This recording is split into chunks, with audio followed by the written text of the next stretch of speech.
I think about Mr. Washington. Young man, yes, sir. What do you want to do with your life? I want to buy my mother a home, sir. I want to take care of my mother. You do? Yes, sir. I want to make my mother proud. How can you say you want to make your mother proud and you were in the dean's office the other day for fighting? Sir, they call me DT, the dumb twin. So you're going to fight them? Yes, sir. Why, Brown? Why? Anger is the wind that blows out the lamp of the mind. How do I get even, sir? Tell me. They pick on me all the time because it takes me longer to learn things than others. I'm not like my sister at the University of Miami. I'm not like my brother. They always compare me to him. Mr. Brown, you want to get even? Yes, sir. He said, you have a good memory, young man. Yes, I do. Yes, I do, sir. Remember these words by Frank Sinatra. The best revenge is massive success.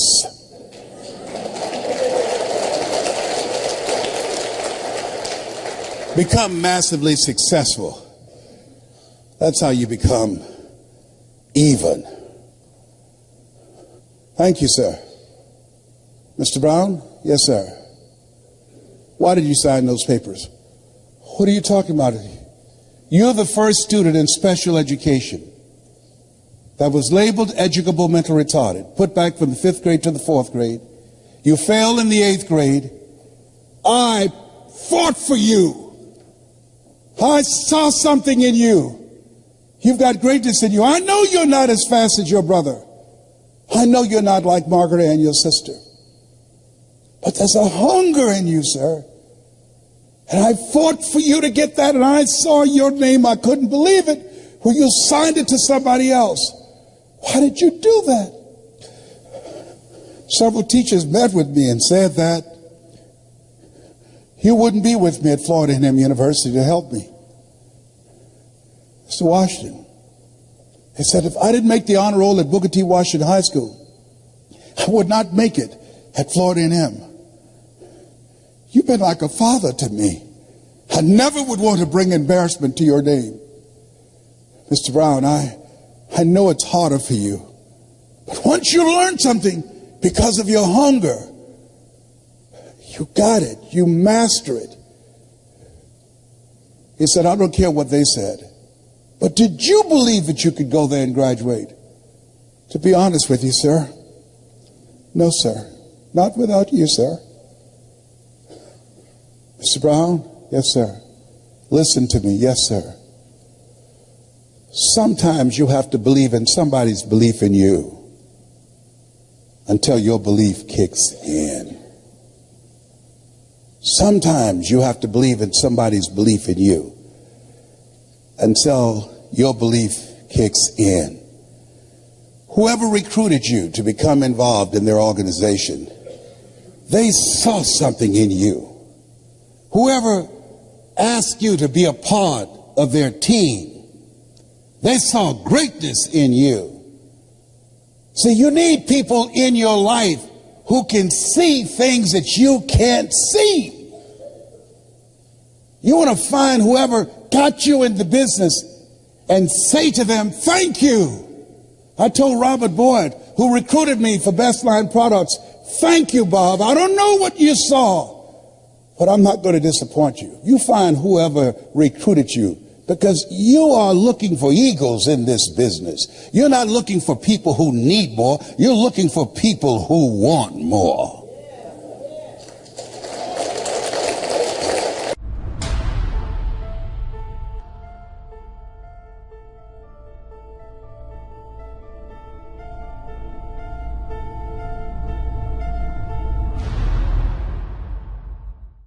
He said, but imagine being on your deathbed and standing around your bed, the ghost of the dreams, the ideas, the abilities, the talents given to you by life. But you, for whatever reason, you never pursued those dreams. You never used those talents. You never used those gifts. You never used those abilities. And there they are standing around your bed looking at you with large angry eyes saying, we came to you. And only you could have given us life. And now we must die with you forever. And the question is, if you died today, what dreams, what ideas, what books, what leadership, what voice, what story will die with you? Miles Monroe, great speaker out of the Bahamas, said the wealthiest place on the planet, it's not in the Far East where there's oil in the ground. It's not in South Africa where there are diamond mines. He said the wealthiest place on the planet is the cemetery. There you'll find potential never realized. There you'll find books never written. There you'll find abilities and skills and talents and gifts that the world never had exposure to. Maybe that's why Henry David Thoreau asked in a moment of anguish, what if you live your whole life only to discover that it was wrong? That it was wrong. That God had so much more in mind for you. Maybe that's why he said, oh God, to reach the point of death, only to realize that you've never lived. Only to realize that you've never scraped the surface of your potential. Everybody let us say together, live full, die empty. And the people in this room have decided to live full. The people in this room have decided to die empty. The people in this room have decided to live life on their terms and not to be a volunteer victim. When you say yes to this industry, you're saying yes for a bigger life. You're saying yes, I'm tired of playing small. You're saying yes, I'm ready to be empowered to snatch victory from the jaws of defeat. You're saying yes to providing for yourself and your family. There's something that's in you that says, I'm not mentally fit to work for somebody for the rest of my life. You're saying yes to your life, yes to your dreams, yes to your unfolding future. Give yourselves a round of applause. Give yourself a round of applause.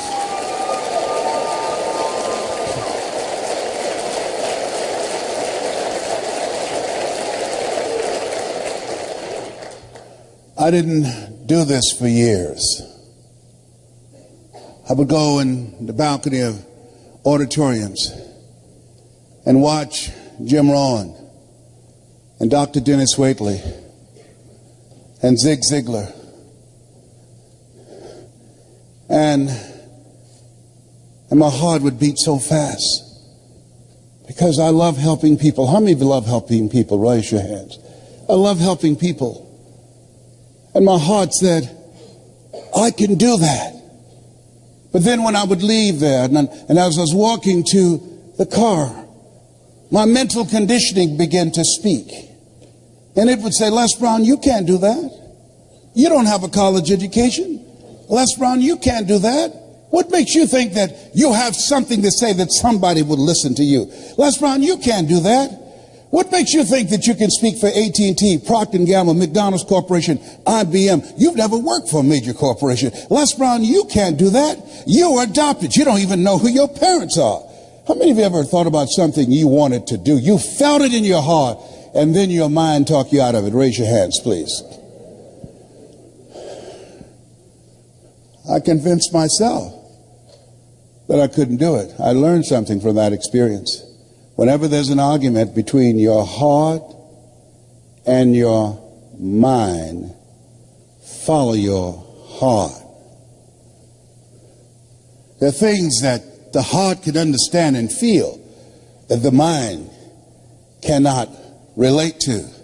Maybe that's why my favorite book says, lean not unto thine own understanding, and all thy ways acknowledge him, and he shall direct thy path. There are things that you feel, that you know in your heart of hearts, that's not logical, it's not practical, it's not realistic, but there's something in you that says, I can do this.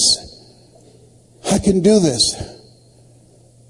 After facing defeats and disappointments and failures again and again and again, there's still something in you that says, I can do this. Operating out of a thinking when life knocks you down, try and land on your back, because when you can look up, you can get up. I can do this. I can do this. When you present and people say, oh yes, I'd like to be a part of that. Yes. They have the personality and they need it and they don't show up. You end up being a babysitter. You have to be a counselor and a psychologist and a minister. they challenge you to pray to Jesus and Yahweh and Melchizedek and Buddha. And they'll get on your last nerve, have you chanting, Nome Yoho Renge Kyo.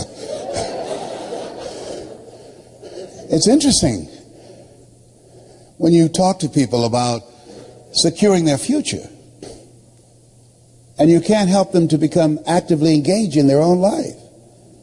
A friend of mine named Lorraine had me to come to do an intervention with her brother that was addicted to drugs, and he told us to get out of his house. And as we were going down the steps, I said, I'm sorry I failed. I'm so disappointed. And she said something that I'll never forget. I want you to remember. She said, Les, most people won't participate in their own rescue. Wow. Most people won't participate in their own rescue. You have a vehicle that will allow them to create their own job. You have products that people need. You have training and coaching where they'll be in business for themselves, but not by themselves. You have leadership of people who've proven that it's possible you can live your dreams. It's possible you got a shot at creating a fortune. Everybody's not going to do it. We can't predict performance. And all you are saying, hey, listen, here's an opportunity. And don't take it personal when people say no to you. They're not saying no to you. They're saying no to themselves. They're saying no to living a bigger life. They're saying no to what's going on in their head because they're suffering from possibility blindness. They can't see themselves doing more. They don't want to do that extra work. So they're saving you some time. They know they're trifling and don't want to work. Don't try and convince them to say yes. A person convinced against their will is of the same opinion still. This is hard work. H-A-R-D and H-E-A-R-T. Hard work and heart work. You got to gut this out. You've got to know your vitamin. You've got to fail your way to success. You've got to be unstoppable. You have to operate like Willie Jolly, who said a setback is a setup for a comeback. You've got to be relentless when you're building a business. You've got to be able to have courage after you face rejection and again and again and again. After somebody tell you they're going to show up and then they don't come, they don't return your calls. It takes courage. You go out and start talking to people. It takes courage when creditors are breathing down your neck and family members saying, oh, there he goes again with another pyramid scheme.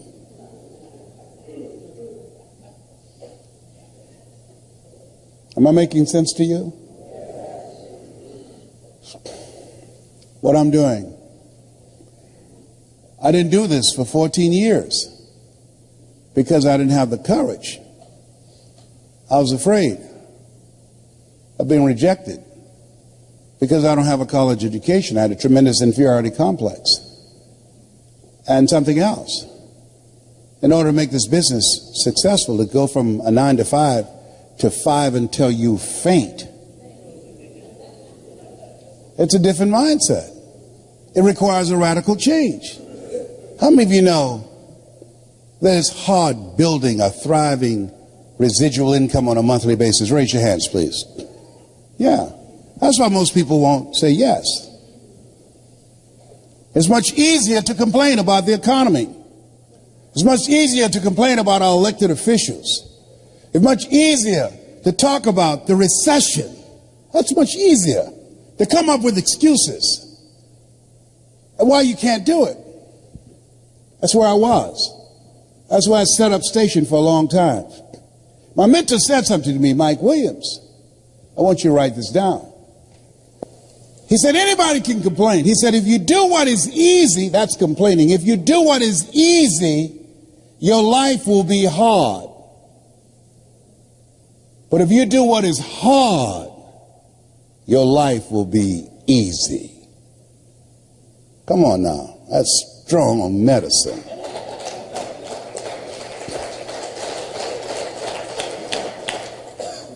If you do what is easy, complain about your situation, your circumstances. If you do what is easy, stand around and be a volunteer victim like everybody else. If you do what is easy, surrender and give up on your dreams, become depressed and bitter and angry. Anybody can do that. If you do what is easy, your life will be hard. But if you do what is hard, keep coming back again and again and again. If you do what is hard, approaching strangers, talking to people in shopping malls, get up dressed every day, going out prospecting, knowing some way, somehow, with a spirit of expectation, somebody's out here looking for an opportunity. You can go outside right now and see some pigeons, but you're out hunting for eagles, and they're not common. And if you do that over and over and over again, somebody's going to show up. Somebody's going to say, I'm the one.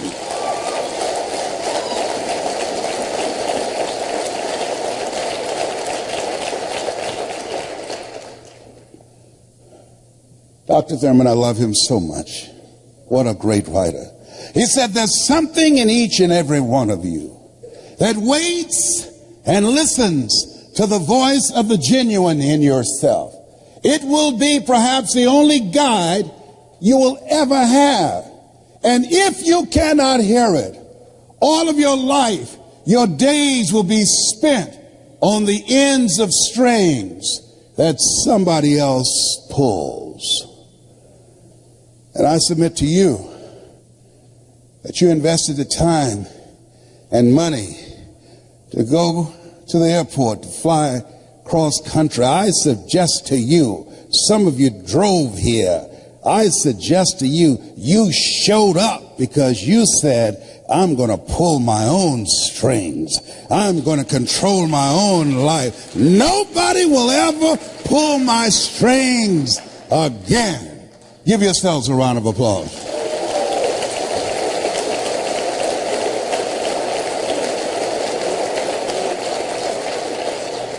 I want you to write this down. Choosing your future. It's a program that we've created that's designed to put in place for you to work on yourself. A systematic process that changes your mindset. It's possible, it's necessary, it's you, it's hard, it's worth it, it's done. It's 6 CDs. Repeat after me, please. It's possible. Yeah, see, the easiest thing that I do now is come up on stage and speak to you. That's easy. But the most difficult thing that I've ever done, and it took me years to do, was to believe that I can do it. To believe that I could stand up and not be afraid and speak from my heart and think and be able to present. To believe that that was possible for me. For 14 years, I didn't do it. Mike Williams said, Les, you can do more than what you're now doing. But I didn't believe it. I just couldn't see myself doing it. I'm saying to you, there's some things that you can accomplish that you can't see right now. My favorite book says, eye has not seen, ear has not heard, nor is entered the heart of mankind what God has in store for you when you're willing to say yes, when you're willing to move forward, when you're willing to come back again and again and again in pursuit of your dream. Life will respond to you. You'll discover some things about yourself. Mindset transformation is very important. Be ye not conformed to this world. Be ye transformed by the renewing of your mind. You don't want to think like everybody else. You want uncommon thinking. Here's the other thing. Expand your skill set.